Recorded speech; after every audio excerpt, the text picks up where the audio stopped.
नमस्ते स्टूडेंट्स। तो आज फिर हम आ गए हैं कक्षा 10th की मैथ्स की वर्कशीट नंबर 38 लेकर। इस वर्कशीट में जो है हम हमारे सांख्यिकी के जो प्रश्न हैं उनको रिपीट करेंगे। प्रश्नावली अध्याय 14 जो है हमारा 14th, उसमें सांख्यिकी के चैप्टर से सांख्यिकी से जुड़े सवाल हैं। पहले हम सांख्यिकी समझ लेते हैं किसे कहते हैं। देखिए, सांख्यिकी में 3-4 चीज़ें हैं। पहले तो है आंकड़ा। आंकड़े क्या है? सूचनाओं का संख्यात्मक रूप आंकड़े हैं। फिर उन आंकड़ों का हम क्या करते हैं? पहले हम तो आंकड़े लेते हैं, फिर आंकड़ों को हम निरूपण करते हैं। निरूपण करने के कितने तरीके हैं? पहले तो आंकड़े देख लिए हमने, प्राथमिक और द्वितीयक। फिर द्वितीयक के बाद उसका क्या है? निरूपण। निरूपण क्या होता है आंकड़ों का? निरूपण का 2 तरीके हैं, सारणी के द्वारा, और दूसरा तरीका है अपने आलेख द्वारा। ठीक है। फिर जब निरूपण हो जाता है उसके बाद हम करते हैं विश्लेषण। आंकड़ों का क्या करते हैं? विश्लेषण। तो अभी जो है 9th क्लास में हमने ये टॉपिक पढ़ा था आंकड़े, जिसमें हमने प्राथमिक आंकड़े और द्वितीयक आंकड़े पढ़े थे। फिर उसके बाद हमने पढ़ा था आंकड़ों का निरूपण, उसमें हमने सारणी बनाना और आलेख बनाना क्लास 9th में देख लिया है। अब जो हम कर रहे हैं वो हम सांख्यिकी का विश्लेषण कर रहे हैं, और विश्लेषण में सबसे ज़रूरी चीज़ है वो है केंद्रीय प्रवृत्ति के माप। केंद्रीय प्रवृत्ति के माप क्या है कि जब हमारे पास बहुत सारे आंकड़े हों तो उनमें से कौन सा ऐसा डेटा है, कौन सा ऐसा मान है जो उस पूरे आंकड़ों के समूह को सेंटर में है, उनके सेंटर में है। ठीक है।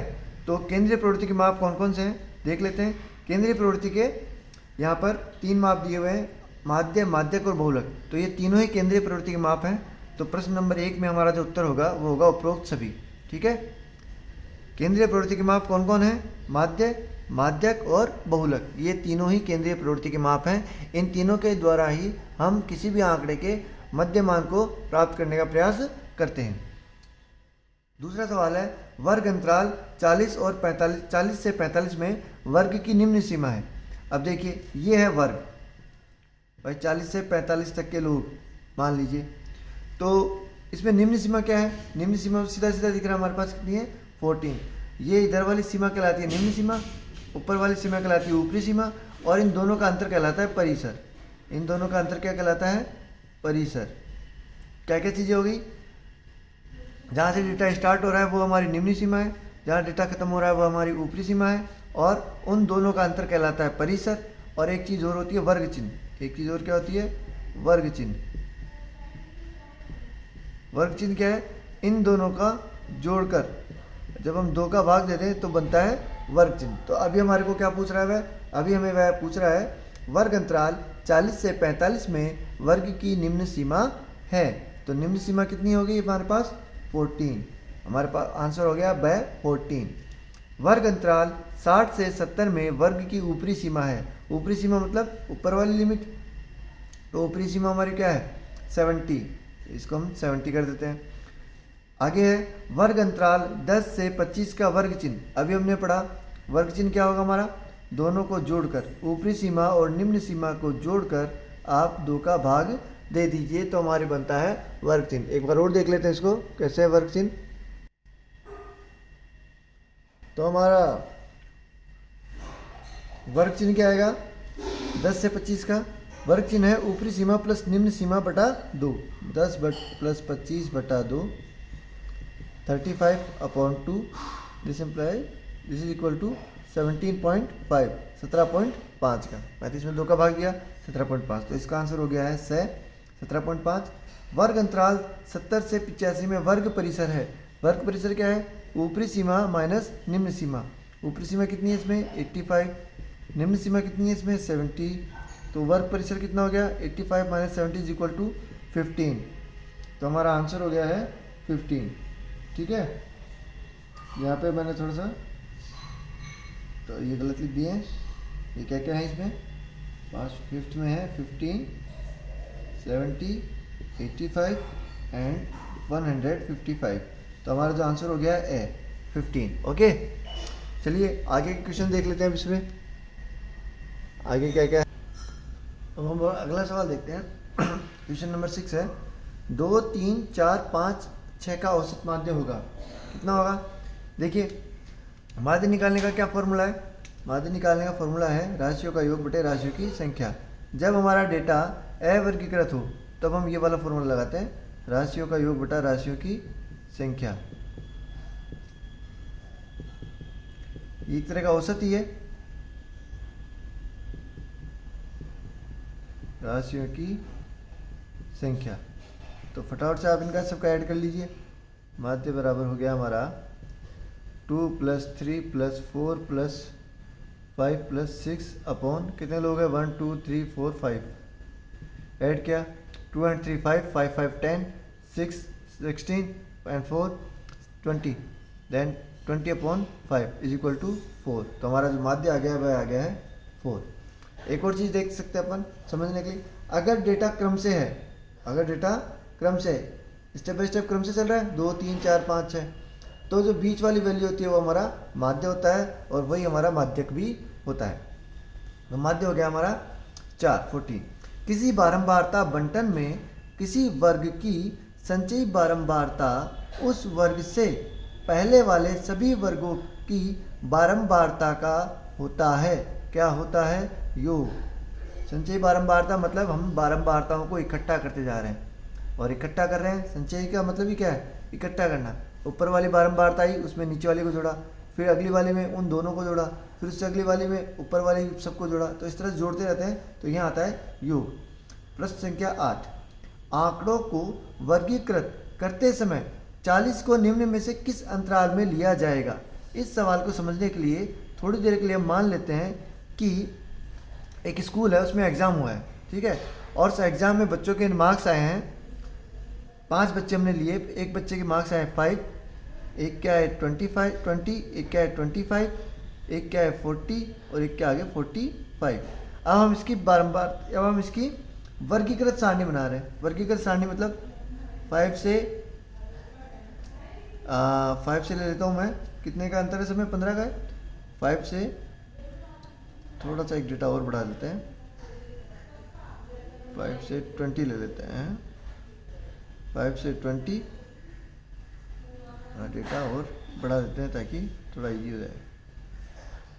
या ऐसे ले लेते हैं इसको 10 to 20, 0 to 10, 20 to 30, 30 to 40 and 40 to 50। ठीक है, इस तरह से ले रहा हूँ। तो आप देखिए 0 से 10 वाले बच्चे कितने हैं? 0 से 10 वाला बच्चा एक ही है, यहाँ बारंबारता हो गई इसकी एक। 10 से 20, अब 10 से 20 तक, इस 20 तक में 20 शामिल नहीं है, ये 20 शामिल नहीं है। हमें 10 से 20 तक का मतलब हुआ है हमें 10 से 19 ही लेना है, तो हमारे पास ऐसा कोई भी नहीं है, तो ये हो गया 0। फिर आ गया 20 से 30 तक, तो अब ये 20 और ये 25 ये दोनों काउंट होंगे। 20 से 30 में मतलब 20 भी है और 29 तक, 20 से लेके 29 तक वाले सारे इसी में आएंगे, तो यहाँ हो गए 2। 30 to 40, 30 to 40 में ये 40 काउंट नहीं होगा। क्यों नहीं होगा? ये ऊपरी सीमा इसमें काउंट नहीं होती है, तो ये हो गया 0। और 40 to 50 में फिर ये दोनों आ जाएंगे। तो कुल मिला के बात ये हुई कि जब 40 को लिया गया है तो 40 अगर किसी की ऊपरी सीमा में है तो वह काउंट नहीं होगा, वो उस अंतराल में नहीं आएगा। तो आंकड़ों को वर्गीकृत करते समय अंक 40 को निम्न में से किस अंतराल में लिया जाएगा? इसमें तो नहीं ले सकते। ये तो कितना है? ये तो है 25 से 39 तक के लोगों के लिए ही बना हुआ है। लिखा हुआ 25 से 40 है क्योंकि ये सतत है, ठीक है। जब अपन और इसके डीप में जाएंगे तो आपको पता चलेगा कि ये सतत सारणी बनी हुई थी, इसलिए। तो ये 25 से 40 में 25 काउंट नहीं होगा, 40 काउंट नहीं होगा। 40 कहाँ काउंट होगा? 40 से 45 में। तुम्हारा आंसर हो गया 40 to 40 to 45। इसको और आप देखना चाहें तो आपके बुक में प्रश्नावली 14.1 के पहले एक एग्जाम्पल दिया हुआ है जहाँ पे इस तरह से डेटा देकर उसकी सारणी बनाना बताया हुआ है, तो उसको और आप देखिए, ठीक है। और अगर फिर भी कोई दिक्कत होती है तो अपन इसको अपने वीडियो में शामिल करेंगे और एक वीडियो इसके ऊपर बना देंगे, ठीक है। चलिए अगला क्वेश्चन देखते हैं क्या है। अगला प्रश्न हमारा, सांख्यिकी में जोड़ के लिए यूनानी अक्षर प्रयुक्त किया जाता है।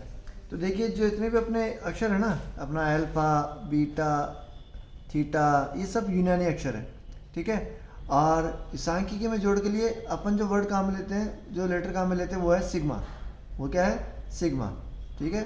जैसे अपने इंग्लिश में स्मॉल लेटर और कैपिटल लेटर होते हैं ना, वैसे इसमें भी होते हैं। तो ये कैपिटल सिग्मा है और ऐसे ये स्मॉल सिग्मा होता है, ठीक है। तो अपन को कैपिटल सिग्मा काम में लेना है। आप एक्सेल यूज़ करते होंगे, एक्सेल में भी, MS एक्सेल में भी कंप्यूटर पे, तो सिग्मा का सिंबल आपको मिलेगा। सिग्मा मतलब समेशन के लिए यूज में लिया जाता है। क्वेश्चन नंबर 10, उस प्रेक्षण का मान जिसकी बारंबारता सबसे अधिक होती है कहलाता है बहुलक। सबसे अधिक बारंबारता वाला चर क्या कहलाता है? बहुलक। ये आपको अच्छे से समझ लेना है। अच्छा, प्रश्न संख्या 11, माध्यक वर्ग किसे कहते हैं? NAS। NAS मतलब ये अपने राष्ट्रीय गुणवत्ता परीक्षा हुई थी, उसमें आया हुआ सवाल है। हर 3 साल में होती है, तो 2024 में फिर ये एग्ज़ाम होने वाली है। किस किस की होगी? है 8th 10th की, इन क्लास वालों की होती है। तो आप देख लीजिए, माध्यक वर्ग किसे कहते हैं? माध्यक वर्ग है n/2 से ठीक अधिक संचयी बारंबारता के संगत वर्ग। बारंबारताएं मिलेंगी आपको बहुत सारी, उनका हमको संचयी बारंबारता निकालनी है। और इन बारंबारताओं में एक तो होता है F और एक होता है CF, ठीक है। तो F को जोड़ते रहेंगे तो CF आएगी। इन सब का जोड़, F का जोड़ तो कहलाता है n, इसका हाफ करना है, और इससे ठीक अधिक संचयी बारंबारता जो होगी उसके संगत माध्यक वर्ग, उसके संगत माध्यक वर्ग वो कहलाता, उसके संगत वर्ग क्या कहलाता है? माध्यक वर्ग कहलाता है। तो क्या परिभाषा लिखेंगे अपन? n/2 से ठीक अधिक संचयी बारंबारता के संगत वर्ग माध्यक वर्ग कहलाता है, जहाँ n सभी बारंबारताओं का योग है। तो इस तरीके से हमारी वर्कशीट नंबर 38 कंप्लीट होती है। आप पहले चैप्टर्स को पढ़िए, चैप्टर्स के बाद इसका रिवीजन कीजिए। रिवीजन करने जब आप इसको सोल्व करेंगे तो आपको टॉपिक भी अच्छे से क्लियर होगा, और एग्ज़ाम के हिसाब से भी इसमें कुछ ऐसे क्वेश्चंस होंगे जो आपके 10th बोर्ड में आ सकते हैं, क्योंकि यह प्रश्नावली 11th नंबर की है, 11 नंबर की है। तो आपको अच्छे से इसके ऊपर फोकस करना है, ठीक है। अगले वीडियो में फिर मिलते हैं। अच्छे से पढ़ना है, पढ़ते रहना है, पढ़ाई से बिल्कुल भी नहीं डरना है। Okay, thank you.